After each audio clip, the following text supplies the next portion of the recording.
오늘 우리가 읽은 느헤미야 3장은 어떤 면에서 설교자들이 설교하기에는 조금 많이 꺼려지는 본문이 아닌가 그런 생각을 합니다.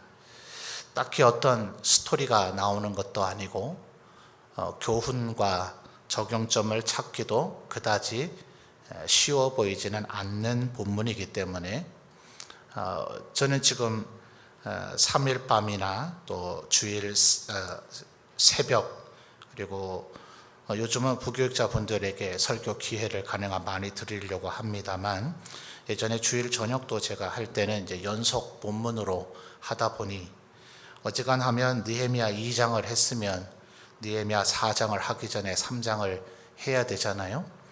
그렇지 않으면 성도님들이 왜 건너뛰실까 여러 가지 상상을 하기 때문에 저 같은 경우는 이제 피해갈 길이 없이 느헤미야 3장을 설교를 해야 되겠습니다만은 그렇지 않은 매 예배 시간마다 어떤 특정 본문이 아닌 매주 다른 패턴에 따라서 본문이 선택된다면 아마도 대부분의 목회자들이 느헤미야 3장은 그다지 설교하려고 선택하지 않을 본문일 것 같습니다. 아마 성도님들께서 32절 한 장으로서 그렇게 짧지도 않고 길지도 않은데 교독을 하면서 조금은 힘듦을 느끼셨을 수도 있을 것 같아요. 왜냐하면 익숙하지 않은 인명이 굉장히 많이 나오기 때문이죠. 성경에 주요하게 많이 나오는 인물들의 이름이야 우리가 꽤 여러 번 읽고 발음을 해보았기 때문에 발음하기가 그다지 어렵지는 않지만 여기 지금 3장에 나오는 몇몇 지명들과 여러 이름들은 사실은 이 느헤미야 3장 외에서는 발견되지가 않는 그런 이름들도 다수 있는지라 아마 읽고 발음하기조차가 쉽지 않아서 32절밖에 안 되지만 꽤 긴 본문을 읽은 듯한 그런 마음의 부담감도 있지 않았을까 그런 생각을 해봅니다. 아직 성 다 건축하지도 않았습니다. 참고로 한번 찾아볼까요? 6장 15절로 가보실까요? 6장 15절 6장 15절 여러분 같이 읽어주십시오. 시작.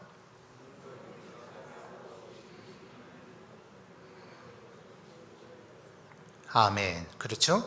6장 15절 가서야 이제 비로소 예루살렘 성벽의 공사가 끝나게 됩니다. 며칠 만에요? 52일 만에요. 우리 비전관 건축 기간이 황경학 장로님 이거보다 혹시 길지 않았던가요? 그죠? 제가 대충 기억을 더듬어 봐도 52일보다는 기간이 오래 걸렸을 것 같아요. 규모가 각각 다르긴 합니다만 어떻게 이렇게 짧은 기간에 이 거대한 예루살렘 성을 쌓게 됐을까요? 지금 우리 3장에 이 사람들이 바로 이 일을 위해서 헌신하고 수고한 사람들의 명단입니다. 그러니까 우리에게는 굉장히 발음하기도 어색한 그런 이름이지만 여러분 여기에 여러분의 이름이 있다고 한번 생각을 해보십시오. 아마 이 느헤미야 3장은 내 이름이 여기에 있다면 읽을 때마다 아주 감동과 은혜가 되는 그런 장일 것입니다. 가끔 우리나라에서도 여러 가지 어떤 행사를 할 때 예컨대 한두 달 전에 6월달 지나갔지 않습니까? 이제 호국의 달 이런 달이 되면 아마 천안함 희생자들의 이름을 호명하는 행사가 있었던가요? 또 아마 저희 출신 해병대 부대에서도 6.25 전쟁 중에 전사했었던 전사자 명단을 다 호명하는 아마 그런 행사가 있었다는 제가 SNS를 잠깐 봤던 것 같습니다. 지금 이 세상의 어떤 인간 단체들 조직체에서도 이와 비슷한 일을 지금 하고 있는 거죠. 사실 이런 성경의 기록을 보고 그들도 그걸 흉내내고 있는 겁니다. 어떠한 그 자신의 그 조직체, 자신이 몸담고 있는 그 단체에서 고귀한 희생과 헌신과 노력을 한 사람들의 이름을 우리가 불러서 그의 존재를 기억한다는 것, 그것이 그에게는 얼마나 큰 영광일까 하는 것입니다. 여러분들이 하나님 앞에 헌신하면 성경 여러 곳에서 하나님의 생명책에 우리의 이름이 기록되어 있다 했는데, 그 책이 도대체 어떻게 생겼고 몇 명이 적혀 있고 어떤 형태로 기록되어 있는지 우리가 사실은 성경이 그 이상의 상세한 정보는 주지 않기 때문에 정확히 알 수는 없지만, 아마도 이 느헤미야 3장과 같은 이런 형태이지 않을까. 비록 느헤미야 3장에 여러분이 예루살렘 성을 쌓는 데 동참한 이들이 아니라서 여기에는 여러분의 이름이 없지만, 하나님의 생명책에는 여러분의 이름이 기록되어 있고, 그리고 언젠가 주님 앞에서 이와 같이 여러분의 이름이 불리워지고 호명되게 될 날이 있을 것입니다. 그래서 이 느헤미야 3장을 보면서 내 이름이 하나님의 생명책에 기록되어 있음을 기억하셔서 감동과 은혜를 받으시는 우리 성도님들이 되셨으면 좋겠습니다. 방금 전에도 우리가 6장 15절에서 살펴봤듯이 이 거대한 예루살렘 성이 무려 52일 만에 건축이 됐습니다. 정말 놀라운 일이죠. 어떻게 이런 일이 가능할까요? 사실 지금 오늘 설교의 제목이기도 합니다만, 자, 10절 말씀을 보실까요? 10절에 보면 그 다음은 하루마베 아들 여다야가 그 다음 뭐라 얘기하죠? 자기 집과 마주대한 곳을 중수했다. 또 23절에서도 그와 같은 표현이 나오죠. 그 다음은 베냐민과 핫숲이 자기 집 맞은편 부분을 중수하였고, 그 이 하반절에 비슷한 표현이 또 나오죠. 그 다음은 아나니아의 손자 마아세의 아들 아사랴가 자기 집에서 가까운 부분을 중수했다. 말하자면 지금 엄청나게 많은 사람들의 숫자가 나오고 있는데, 이들 모두 각각 꼭 이런 패턴만은 아니었지만 자기 집 앞을 자기가 감당하는 방식으로 이 예루살렘 성을 짓는 일을 감당해 냈더라 하는 겁니다. 사실은 그 누구도 이와 같은 일을 잘 시도하지 않습니다. 좀 위험천만한 일이죠. 우리나라에도 아마 고사에 이런 일이 있었을 텐데요. 왕이 아마 신하 두 사람에게 한 성을 짓는 것을 명했던 것 같아요. 근데 한 사람은 전형적인 탐관오리죠. 건축 비용을 중간에 착복하고 빼냈습니다. 그래서 건축에 들어가는데 적합한 재료, 튼튼하게 지어야 되는 적정량의 건축 재료를 쓰지 아니하고 얼렁뚱땅 겉모습만 매끄럽게 지어서 완성을 했습니다. 아무도 그가 착복하고 건축 비용을 빼돌렸는지를 몰랐습니다. 빠른 시일 내에 잘 지었기 때문에 그가 아주 잘 일을 해냈다고 왕도 칭찬하고 모든 이들도 칭찬을 했습니다. 그러나 반대편 성을 맡은 사람은 왕이 지급해준 공사비를 다 쓰고 심지어 자신의 가산을 다 털어 넣는데도 불구하고 자기가 맡은 부분을 완공해내지를 못했습니다. 왕에게 책망을 받았고 결국은 해임돼서 귀양 갔을 뿐만 아니라 세상 사람들에게 나쁜 사람이라고 온갖 지탄과 욕을 먹었습니다. 나중에 전쟁이 일어나자 어떻게 됐을까요? 그 성은 탐관오리가 지은 칭찬받았던 그 성벽 쪽이 무너져 버림으로 함락돼 버리고 말았습니다. 어느 그곳을 이쪽이 약할 것이라는 정보가 새나간 게 아닙니다. 성은 사방팔방에서 공격을 당했습니다. 그러나 자신의 가산까지 털어놓고도 끝내 100%의 완공은 이루지 못하고 억울하게 누명을 쓰고 비참한 대우를 받았던 그 사람이 쌓아올린 성벽은 여전히 견고하게 돼 있었고, 이 탐관오리가 쌓아올린 성이 그쪽 벽이 무너져버리고 말았던 것입니다. 근데 사실은 성은 한 사람이 쌓아야 되죠. 이렇게 여러 사람들이 나눠서 분산한다는 것은, 제가 군대에서 포병 병과에 있었는데요. 포병은 5개의 분야로 나눠지는데 그 중에 하나가 측지라는 것이 있습니다. 우리 민간 사회에서는 측량이라고 하는 부분과 같다고 보시면 됩니다. 눈에 보이지 않는 지점에다 포탄을 정확히 떨어뜨려야 되니 거리와 방위, 그 다음에 지표면의 높낮이의 고저까지를 측량하는 것이 대단히 중요하죠. 그래서 저희 같은 사관학교 나오지 않은 그런 일반 대학을 나온 장교 후보생들은 그걸 이제 실습을 해 봅니다. 그래서 각종 그 측량 도구를 손에 쥐어주고 이제 최초의 위치에서부터 한 5, 6개의 꼭지점을 찍어서 측량을 해서 제 자리로 다시 되돌아와야 됩니다. 수치가 똑같아야 되죠. 근데 분명히 정교하게 한다고 했는데, 모든 수평을 잘 맞추고 했는데 되돌아오면 제가 수치대로 돌아왔지만 그 자리가 아니에요. 몇 번을 다시 해도 불합격 당해가지고 그걸 제자리로 찾아오도록 된 사람만 휴식을 취하고 또 들어가서 씻고 이렇게 할 수 있었지만, 해가 어두워질 때까지 몇 바퀴를 계속 돌았는데도 불구하고 제자리에 돌아오지 못했던 그 기억이 지금도 생생합니다. 그러니까 이 성벽을 쌓는다는 것이 여러 곳에서 동시다발적으로 쌓아 올린다면 속도 면에서는 굉장히 빠를 수 있겠지만, 그 성벽의 이음새 부분이 견고하지 못한 약점이 발생할 수도 있고, 심각하게 돼버리면 그 성벽에 각각 쌓아 올린 부분에 마저 이어져야 되는 이음새가 맞지 않게 될 위험 요소가 있습니다. 그렇기 때문에 그 누구도 이런 방식으로 하지는 않습니다. 그러니 여러분, 3장에서 우리가 생략된 부분이 있다는 것을 기억해야 되는 것은, 느헤미야가 이들 모두가 알아서, 자발적인 이 부분은 굉장히 높이 사야 될 부분이지만 이들이 알아서만 하도록 방치해 두지는 않았습니다. 그것이 4장 이후에 나타나는 겁니다. 그러니까 하나님의 일들은 마치 이와 같아요. 모두 다가 자발성을 가지고 일을 해야 되고, 한 팀, 한 마음, 한 뜻으로 그것이 지휘가 되어지고 하나가 묶여질 때, 에베소 4장을 다시 한번 거론합니다만, 하나님도 한 분이시고 예수 그리스도 한 분이고 성령님도 한 분이시고, 우리가 하나의 세례를 받았고 또 하나의 말씀을 가지고 있는 우리의 신앙의 하나인 것들을 바울 사도는 계속해서 강조하면서, 우리들이 그리스도의 몸으로 수많은 지체로 나누어져 있다 할지라도 우리는 한 마음 한 뜻, 같은 생각, 같은 마음으로 하나가 되어야 한다. 오죽하면 요한복음 17장을 보시면 예수 그리스도께서 성찬을 행하시고 이제 감람산으로 가서 기도하시다가 대제사장의 군병들에게 붙잡혀가기 그 직전, 소위 요한복음 17장을 가리켜서 예수께서 마치 대제사장으로서 온 인류를 위해서 하시는 기도라 하여 일명 요한복음 17장을 대제사장의 기도라 이렇게 표현을 합니다.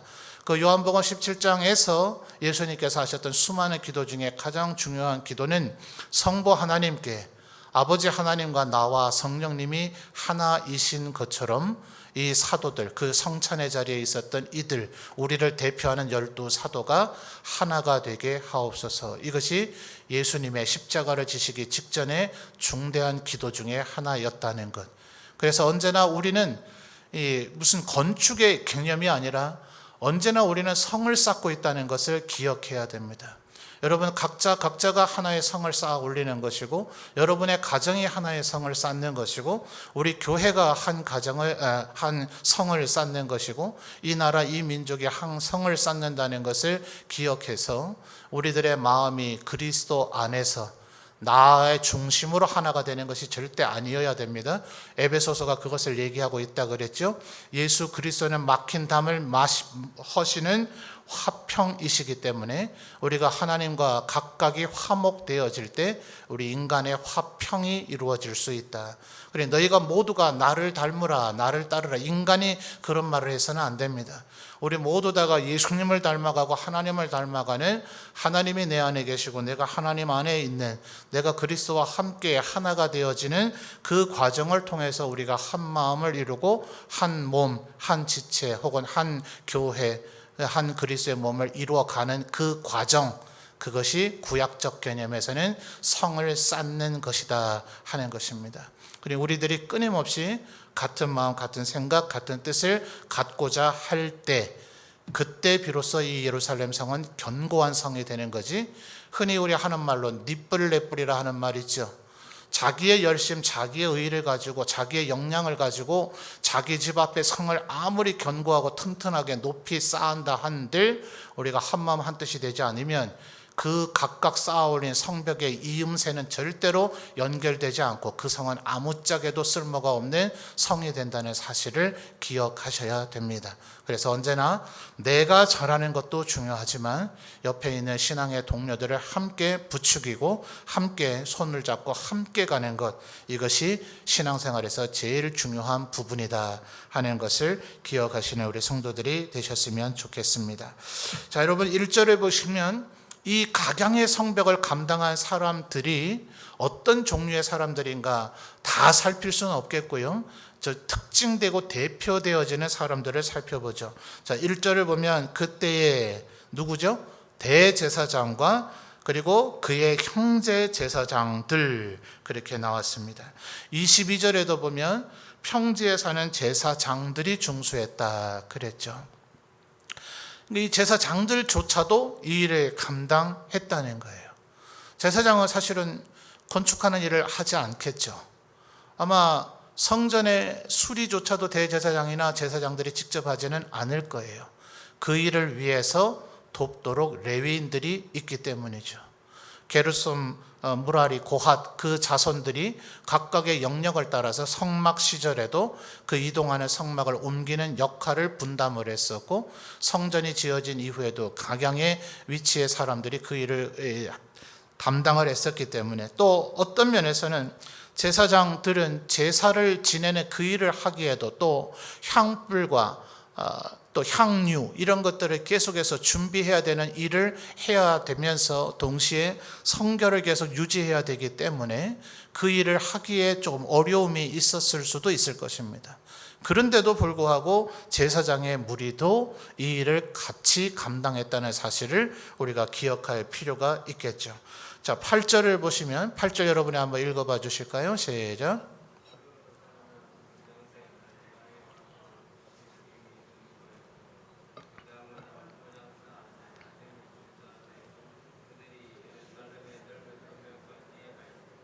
아멘. 자, 8절에 두 부류의 사람들이 나타나죠. 금장색, 말하자면 금세공업자입니다. 그리고 중간에 보면 향품장사, 요즘에도 있는 화장품을 취급하는 분들이죠. 31절과 32절을 보시면 금장색을 하고 있는 분들이 또다시 거론이 되어집니다. 여러분, 금을 취급하니까 물질적으로는 부유했겠습니다만 고대 사회에서는 이런 부류들은 좀 천민으로 취급이 되어지죠.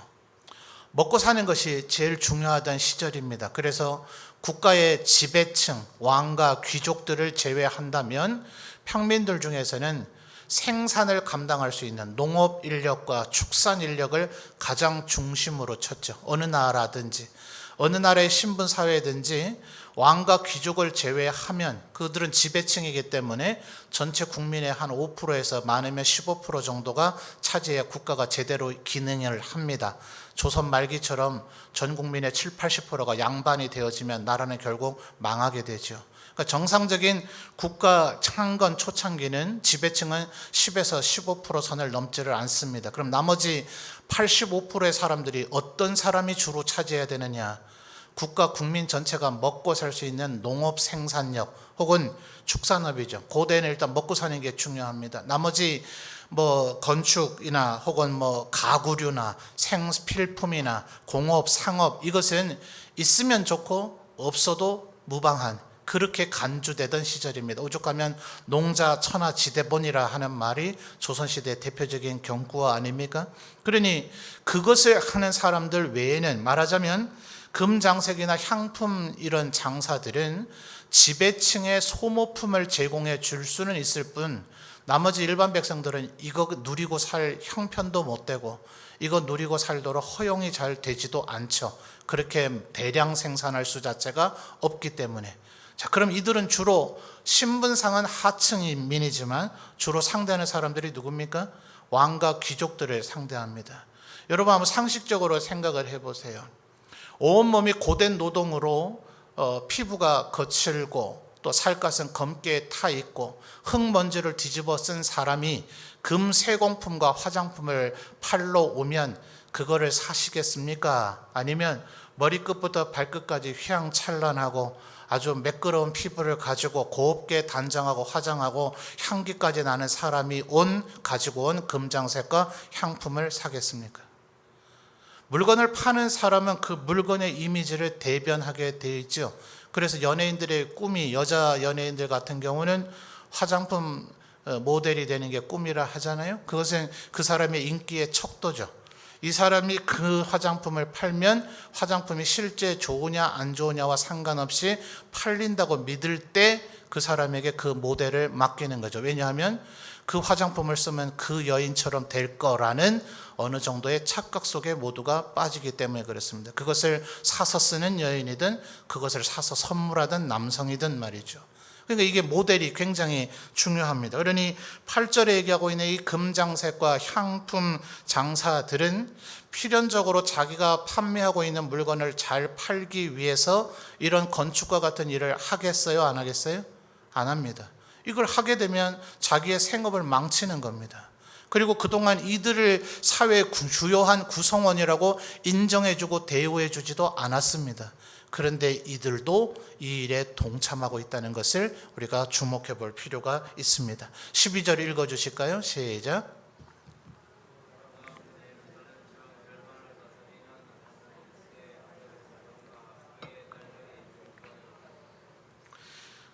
살룸이라고 하는 사람이 아마 딸밖에 없으셨던 것 같아요. 그죠? 그래서 할로헤스의 아들 살룸과 그의 딸들이 중수하였고, 그대로 가면 갈수록 지금은 여성인데도 건축사 자격증을 가지고 뭐 감리 또 실제로 건축 설계 아주 여성들도 아주 잘 하십니다. 여성이 설계한 건축물이 훨씬 더 남성이 건축한 것보다 실용성과 건축미가 뛰어나다는 평가가 요즘 나오고 있는 시절입니다. 그러나 고대에는 그렇지 않죠. 전쟁과 건축은 여성이 접근할 영역이 아니라고 여겨졌습니다. 실제로 여성들은 땅을 분배도 잘 못 받았죠. 그러나 여호수아 17장을 가서 보시면 슬로보앗, 므낫세 지파의 슬로보앗이라고 하는 분에게 딸밖에 없었기 때문에 우리도 그 땅을 상속할 수 있도록 해달라는 요청을 하나님께서 허락하셔서 슬로보앗의 딸들이 땅을 분배받게 되는 얘기가 여호수아에서 나옵니다. 마치 지금 12절은 그 모습을 연상하게 되어지죠. 어떤 면에서는 좀 어울릴 것 같아 보이지 않는, 여성들이 우리도 이 힘든 일을 하라고 하는 것이냐라는 이런 의무의 관점으로 보지 마시고요, 이것이 여성에게는 허용되지 않을 일종의 남성의 특권이라 여겨지는 이 귀중한 일을 여성들도 동참하도록 허용되어졌다라고 우리가 볼 필요가 있습니다. 26절을 한번 읽어봐 주실까요? 26절입니다. 시작.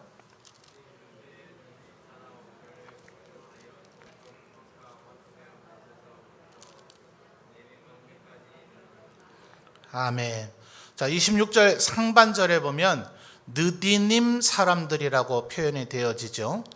예전에 우리 새로 쓰기 성경을 읽을 때에는 아마 제가 지금 한 줄인가 두 줄인가 그거는 좀 헷갈립니다. 인명인지 지명인지 우리 성도님들 요즘 성경 보면서 간혹 헷갈릴 때 있으시죠. 그 시절에는 인명이 한 줄인가 그렇고 지명이 두 줄인가 이런 식으로 해서 요게 인명인지 지명인지를 표현을 해줬었어요. 새로 쓰기 성경 기억나셔요? 지금 한 줄 두 줄이 어느 쪽이었는지는 그건 좀 헷갈립니다만 그렇게 했습니다.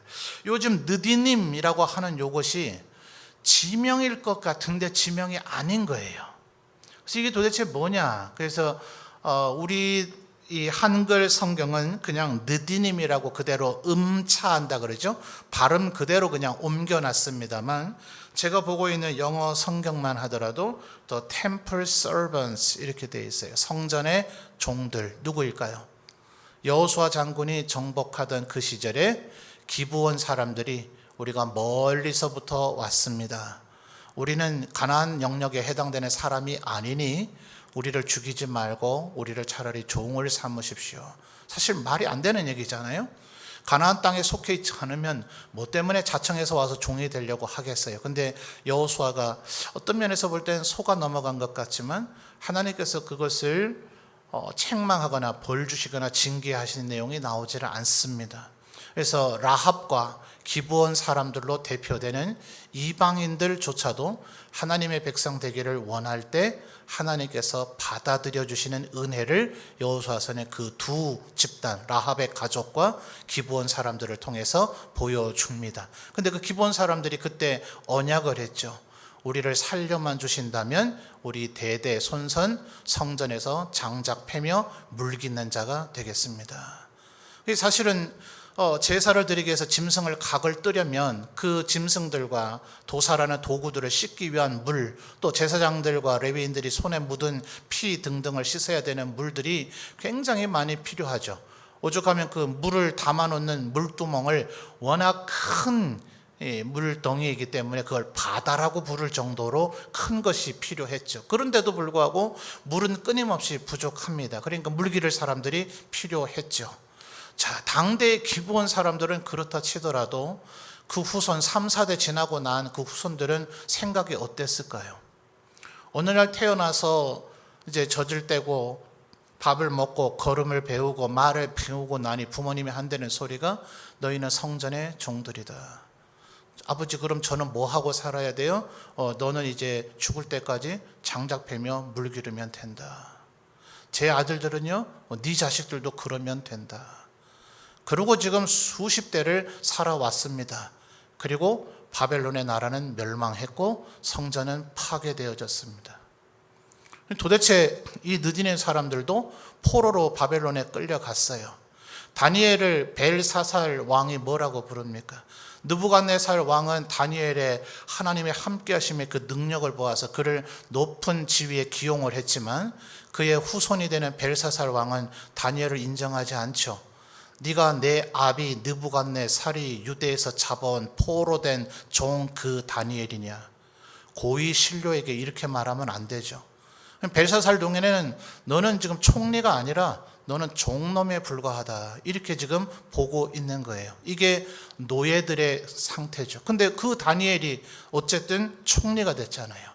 바벨론, 메데, 파사 세 제국에 걸쳐서 총리의 지위에 이르렀습니다. 종이라도 총리가 되는 나라가 고대의 바벨론과 메데와 페르시아였습니다. 그러면 느디님 사람들은 예루살렘으로 귀환하는 게 좋을까요? 바벨론에 살아남는 게 좋을까요? 예루살렘으로 돌아오면 이제 성전이 재건되면 뭐 해야 돼요? 또다시 장작 패고 물 길어야 됩니다. 그런데 혹시 압니까? 바벨론 메데 파사에 남아 있으면 그들 가운데서 혹시 출세해서 하다못해 모르드게처럼 성전 왕궁의 문직이라도 될런지요. 장작 패고 물 깃는 것보단 그것이 훨씬 나을 수도 있지 않을까요? 그런데도 불구하고 이 느디님 사람들은 포로 귀환자의 대열에 끼어서 같이 포로 귀환했습니다. 유다의 왕족이야 돌아와서 메시아, 혹시 다윗의 후손이라 불려지는 자가 다시 나라를 중건하면, 나라를 일으켜 세우면 내가 왕이 될 수도 있고 왕족이 될 수도 있고 귀족이 될 수도 있고, 제사장들이야 돌아오면 다시 제사장으로 하나님의 은혜와 또 성도들의 백성들의 존경을 받으며 살 테니 얼마든지 돌아올 이유가 있겠습니다만, 저는 가장 존경스러운 사람들이 이 느디님 사람들이에요. 뭐 하려고 포로 귀환해서 돌아왔을까? 겨우 장작 패며 물 깃는 일이 뭐 그리 소중한 일이라고 그 일에 이렇게 사명감을 가지고 돌아왔을까? 시편에서 표현하는 것처럼 악인의 장막에 첫날을 거하는 것보다 주님의 집에 성전 문지기로 있다는 것이 좋다 했던 믿음의 고백이 바로 이들의 삶 자체가 아닐까. 그런데 바로 지금 26절을 보니 이 느디님 사람들도 이 성전을 건축하는 일에 한 몫을 감당하더라 하는 겁니다. 여러분, 한때 우리나라의 개그맨이 개그 프로에서 우리나라를 풍자하면서 1등만 기억하는 그런 나라라고 조금 우리의 단점을 이렇게 풍자했었던 적이 있죠. 지금 일본에서 올림픽이 한참 진행 중입니다만 이제는 많이 나아졌지만 세계 사람들이 한때는 이해를 못했죠. 금메달을 따야만 웃고 은메달, 동메달을 따면 마치 죄인이라도 된 것 마냥 대성통곡하는 한국 선수들을 보면서 말입니다. 지금은 많이 풍속도가 달라졌지만 말입니다. 어쩌면 우리는 교회 안에서조차도 1등만 잡고 하나님의 상급을 받을 줄 생각하는 경향이 있는 것 같아요. 우리 성도들 가운데서 제일 잘해야 되고, 우리 성도들 가운데서 제일 뛰어난 사람이어야 되고, 아니죠. 지금 3장이 그 증거입니다. 제사장과 형제제사장, 대제사장만 나오는 것이 아니라 금장색과 향품장사도 나왔고, 또 12절에 살룸과 그의 딸도 나왔고, 또 지금 말씀드렸듯이 26절에 느디님 사람들도 나오더라 하는 거예요. 여러분 13절의 하반절을 보시면 13절에 거론이 되고 있는 한운과 산호와 중리는 마지막 13절 하반절을 보면 성벽 1000규빗이에요. 1000규빗 계산해 보세요. 얼마나 긴 부분입니까? 엄청나게 어떤 이는 많은 부분을 감당했는가 하면 어떤 이는 겨우 자기 집 앞을 감당했을 뿐입니다. 그러나 하나님 앞에 그들의 이름은 전부 다 기록되어지더라 하는 거예요. 여러분 우리 성도들 가운데서도 모두가 존경할 만한 아주 위대한 큰 헌신과 충성을 하나님 앞에 하고 있는 그런 성도님들도 계십니다. 너무 그분들과 비교하려고 하지 마세요. 하나님은 우리와 처지와 형편을 다 알고 있어서 5달란트 준 이는 5달란트를 해야 이제 겨우 기본을 한 것이고요. 1달란트를 받은 이는 땅에 파묻어 두지만 않았다면 1달란트 하면 그는 5달란트 받으니까 5달란트 한 만큼의 가치를 이미 한 것입니다. 주님은 많이 받은 자에게 많이 찾을 것이라고 얘기하셨습니다. 그러니 여러분의 처지와 형편에 따라 여러분의 삶의 정황이 어떠한지는 하나님이 제일 정확하게 알고 계십니다. 그러니 자꾸 다른 이들과 비교하려고 하지 말고 다만 내가 할 수 있는 최선, 내가 할 수 있는 나의 최선을 따라서 하나님의 성 쌓는 일을 감당하는 우리들이 되었으면 좋겠습니다. 여러분 16절을 한번 또 보실까요? 16절을 여러분 한번 읽어 주십시오. 시작.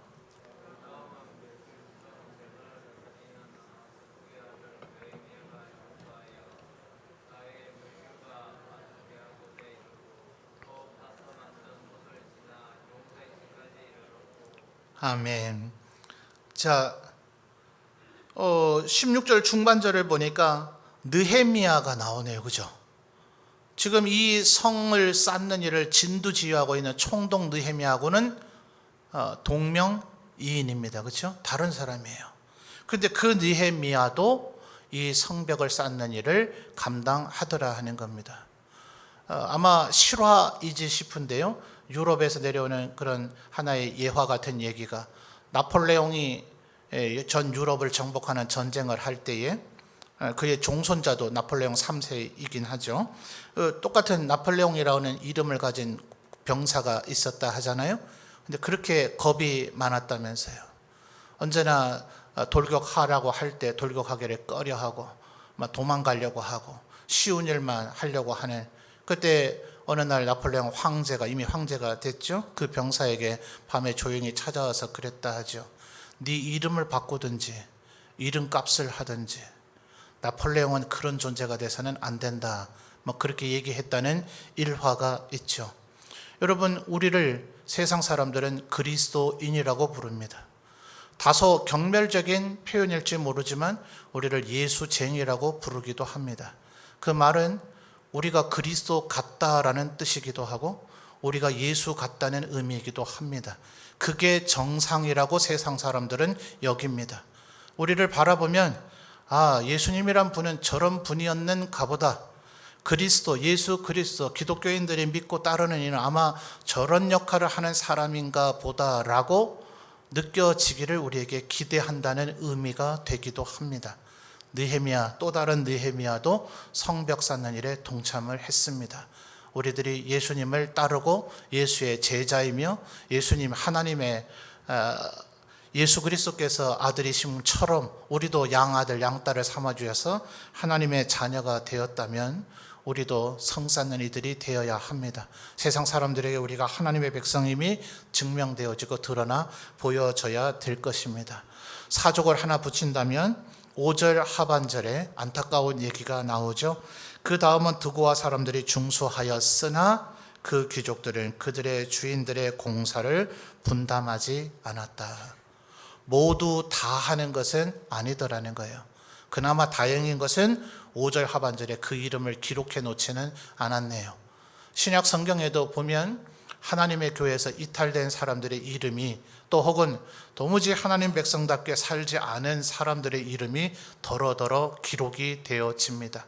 내 이름은 어디에 기록될 것인가? 내 이름은 어떻게 기록될 것인가? 한때 우리 중고등부나 청년부 수련회에서 그런 일들을 하곤 했습니다. 네가 죽었다 생각하고 너의 묘비명을 뭐라 기록되기를 원하는가? 네 스스로 한번 적어보라. 제가 교육전도사 때는 처가 쪽에 친척분이 장의사 개통일을 하는 분이 계셔서 관을 하나 싸게 기증을 해주셔가지고 자기 아예 묘비명을 쓰고 그 관 안에 들어가 눕게 하는 일을 했었습니다. 다음에 또 쓰려고 교회 창고에 보관해 놨더니 성도들이 볼 때마다 기분 나쁘다고 버려달라고 해서 결국 그 아까운 걸 버리긴 했습니다만, 우리 한 번쯤 생각해 볼 의미가 있을 것 같습니다. 언젠가 우리 모두 다 주님 부르심을 받아야 될 것인데, 그날 여러분의 묘비명에 뭐라 쓰여지면 좋겠습니까? 여러분의 이름이 하나님 앞에 어떻게 기억되어지면 좋겠습니까? 우리 점천제일교회 모든 성도들이 하나님의 성, 예루살렘 성, 하나님이 우리에게 함께 지어 올리기를 원하는 그 성, 그가 자기 집 앞 충성스럽게 감당했더라. 그의 형편이 이러함에도 불구하고 감당했더라. 그는 무명의 느헤미야였는데도 불구하고 그 일을 충성스럽게 감당했더라. 우리 점천제일교회 모든 성도들이 하나님 앞에 이렇게 여러분의 이름이 기억되어지시기를 주님의 이름으로 축원합니다.